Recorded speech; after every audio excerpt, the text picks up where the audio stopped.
John Clifton Bogle, popularly known as Jack Bogle, wrote a book in 2007 that was titled The Little Book of Common Sense Investing. Now, I have read this book, and believe me, you'll either love it or you'll hate it. And that's because, and especially for people who didn't like it, the 200-page book is pretty much built around a simple concept. That is, don't waste your money and time by investing in single stocks or actively managed mutual funds, and instead invest in index funds. But for people like me who loved this book, it was a culmination of Mr. Bogle's learnings from many decades of fund management experience, and when complemented with what he said in his other books, gives us some very useful principles that shall be the feature of this video.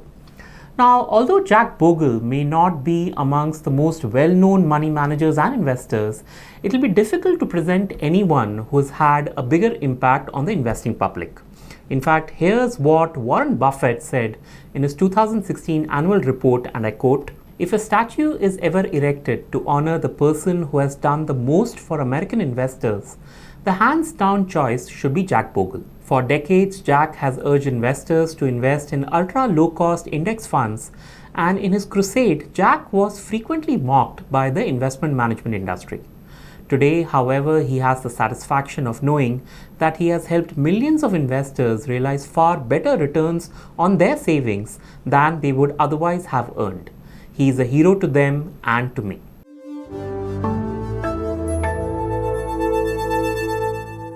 We live in a world where expertise is often overrated and likewise common sense is underrated. And we see this in all walks of life, including the workplace, where heavy words are used to make people seem more intelligent when what we really should be doing is to convey information such that a 10-year-old can understand. Jack Bogle's investing approach was entirely commonsensical. Think long-term, buy and hold, manage your costs, save money, and keeping it simple. These phrases were alien to the investment industry when Jack Bogle launched Vanguard in 1975. In fact, at that time, Edward Johnson, who became the chairman and CEO of Fidelity, said, "I can't believe that the great mass of investors are going to be satisfied with just receiving average returns. The name of the game is to be the best." Ironically, about 20 years down the line, Fidelity also embraced Bogle's common sense approach to investing, and earlier this year they crossed the milestone AUM of $1 trillion to becoming a major player in the index fund industry.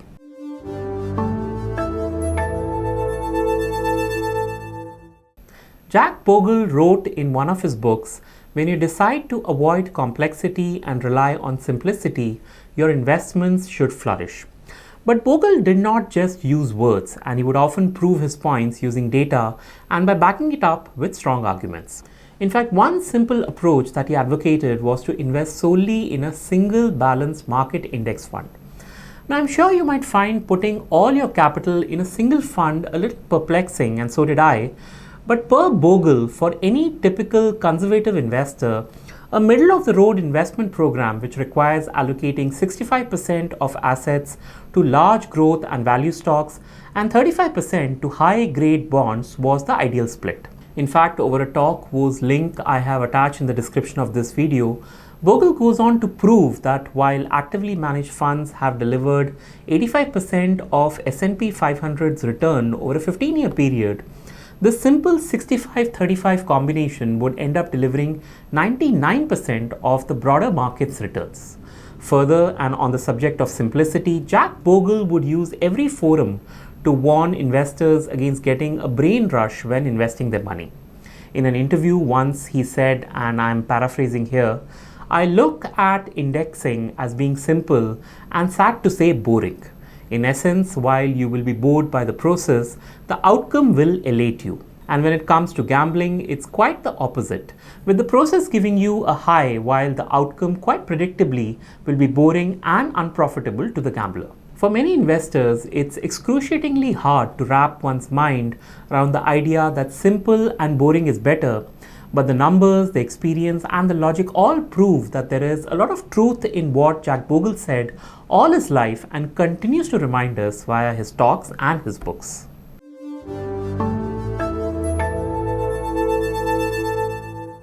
If you've been a user of ET Money and have been investing via the direct mutual fund plans on our platform, then you do understand that cost matters. However, there exists an entire industry of people who are incentivized to take your attention away from this fact. Jack Bogle often said that time is a friend when returns are concerned and your enemy when it comes to cost. Actually, what I just said was one of the more placid ways of putting it, but a more passionate Bogle is known to have said, and I quote, "The way to wealth, I repeat one final time, is not only to capitalize on the magic of long-term compounding of returns, but to avoid the tyranny of long-term compounding of costs." In other words, while the interests of Wall Street businesses are served by the aphorism, "Don't just stand there, do something," the interests of a majority of everyday investors are better served by a diametrically opposite approach that says, "Don't do something, just stand there."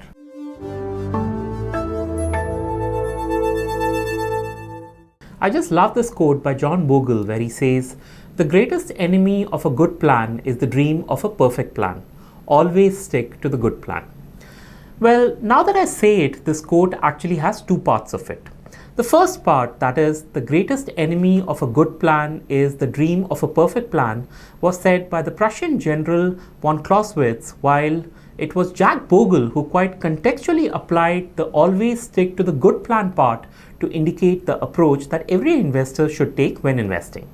In fact, a wonderful text for everyone to read is the transcript of a keynote that Mr. Bogle delivered in 1998, where he not only harped on the importance of a good and simple plan, but also went on to prove that this plan will not only be more economical but also effective. Actually, in that keynote, Bogle also professed that while an index-driven strategy may not be the best investment strategy ever devised, it's still a far better deal when one pitches it against the infinite number of worse investment strategies that are in existence today. So do read that keynote. The link is available in the resources section of this video's description. And if you prefer watching an interview instead, then watch the one that's there on your screen, which is aptly titled "In Pursuit of the Perfect Portfolio."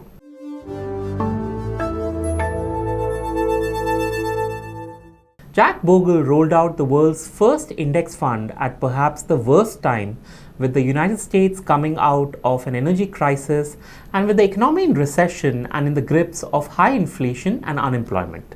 As a consequence, the fund turned out to be a complete flop, bringing in just $11 million as against a target of $150 million. And if that's not enough, the index fund went on to trail 75% of all actively managed funds in the 5-year period between 1977 and 1982. However, and in spite of these problems, Jack Bogle showed extreme patience to get his idea off the ground, as it took a few more decades for indexing and Vanguard to become the investment giant that it is today. Essentially, a long-term thinking and attitude is ingrained in Bogle, and he expects nothing less from investors who put their money in such passive investing instruments. In fact, here's something Bogle said that illustrates his pitch in support of long-term investing, and I quote, "This is one of the most important rules of investing. If you never peak from the age of 20 to the age of 70, and you rip your first 401k statement open at the age of 70, then I recommend you have a doctor on hand because you'll go into a dead faint. In fact, your heart might even stop. And that's because you're going to have an amount of money that you can't even imagine."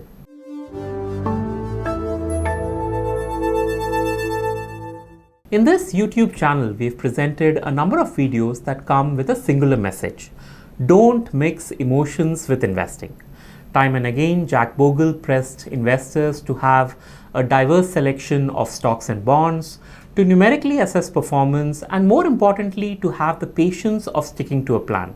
In other words, impulse is the real enemy.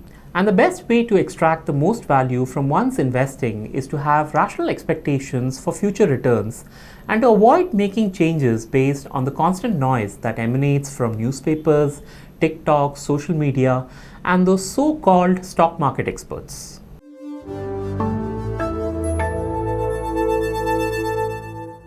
When Jack Bogle died in 2019, he died a wealthy man, but he certainly left a lot of money on the table.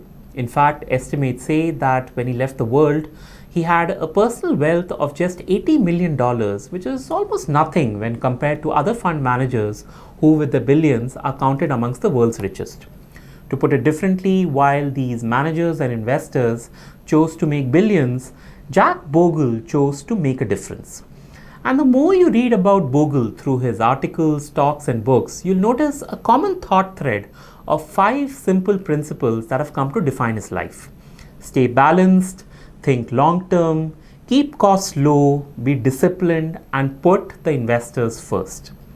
These same principles are imbibed in Vanguard's culture, which is now counted amongst the world's largest asset management companies and a major wealth generator for everyday investors like you and me. I would like to end this video the same way I started.